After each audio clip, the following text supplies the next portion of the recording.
ప్రభునందు ప్రియులైన మీకందరికీ యేసుక్రీస్తు ప్రభువారి నామములో శుభవందనాలు తెలియజేస్తూ ఉన్నాం. ఎడారిలో సెలయేర్లు అనే దిన ధ్యానము కొరకై స్వాగతం. నవంబర్ 14. గోధుమ గింజ భూమిలో పడి చావకుండిన ఎడల అది ఒంటిగానే ఉండును, అది చచ్చిన ఎడల విస్తారముగా ఫలించును. యోహాను సువార్త 12:24. నార్థాం ఫస్ట్లో ఉన్న సమాధుల్లోకి వెళ్ళి డేవిడ్ బ్రెయినార్డ్ సమాధిని, అతడు ప్రేమించినప్పటికీ పెళ్లి చేసుకోలేకపోయిన అందాల రాశి జెరూషా ఎడ్వర్డ్స్ సమాధిని చూడండి. ఆ యువ మిషనరీతో పాటు ఎన్ని ఆశలు, క్రీస్తు కోసం ఎన్ని ఆశయాలు ఆ సమాధిలోకి వెళ్ళిపోయాయో. అతని మిషనరీ సేవ గురించిన జ్ఞాపకాలన్నీ తెరమరుగైనాయి. అయితే తన కుమార్తె జెరూషాను అతనికిద్దామనుకున్న దైవజనుడు జోనాథన్ ఎడ్వర్డ్స్ గారు అతని జీవిత విశేషాలను సంగ్రహించి చిన్న పుస్తకం రాశారు.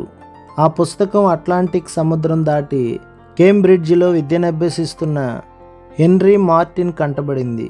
పాపం మార్టిన్ అతనికి వస్తున్న ఉపకార వేతనాన్ని, అతని తెలివితేటల్ని, విజ్ఞాన సముపార్జనని ఎందుకు వదిలేశాడు? ఇండియాకి మిషనరీగా వెళ్ళి ఆరోగ్యం పాడైనప్పటికీ లెక్క చేయకుండా ఉత్తర దిశగా ఎందుకు ప్రయాణించాడు? టర్కీ ఎడారి ప్రాంతాల గుండా నల్ల సముద్రం దాకా వెళ్ళి మాడిపోతున్న జ్వరం నుండి కాస్తంత చల్లదనం కోసం ఆ ఎడారి ఇసుకల్లో గుర్రం కళ్యాల క్రింద తలదాచుకుని ఒంటరి చావు చావవలసిన అగత్యం ఏముంది? ఎందుకిలా మనుషులు వ్యర్థంగా నశించడం? యవ్వన ప్రాయంలో చనిపోయిన బ్రెయినార్డ్ సమాధి నుండి నల్ల సముద్రం ఇసుకలో ఉన్న మార్టిన్ ఒంటరి సమాధి దాకా వేల మంది ఆధునిక మిషనరీలు ఎంతెంతమందో. అందుకని ఎడారి ఉందా? ఎల్లలు లేని సముద్రం ఉందా? ప్రభు, నన్నెక్కడికి పంపుతావు? నరకవలసిన దేవదారు మ్రాను ఉందా? పగలుగొట్టాల్సిన బండ ఉందా?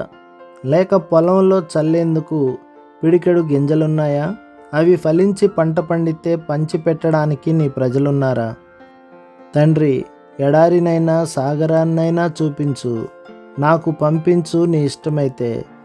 నా తనువు రాలిన తరువాత తండ్రి నన్ను విశ్వాసుల్లో లెక్కించు. ప్రభు మిమ్మును, మీ కుటుంబమును, మీ సంఘమును దీవించి ఆశీర్వదించునుగాక. ఆమేన్.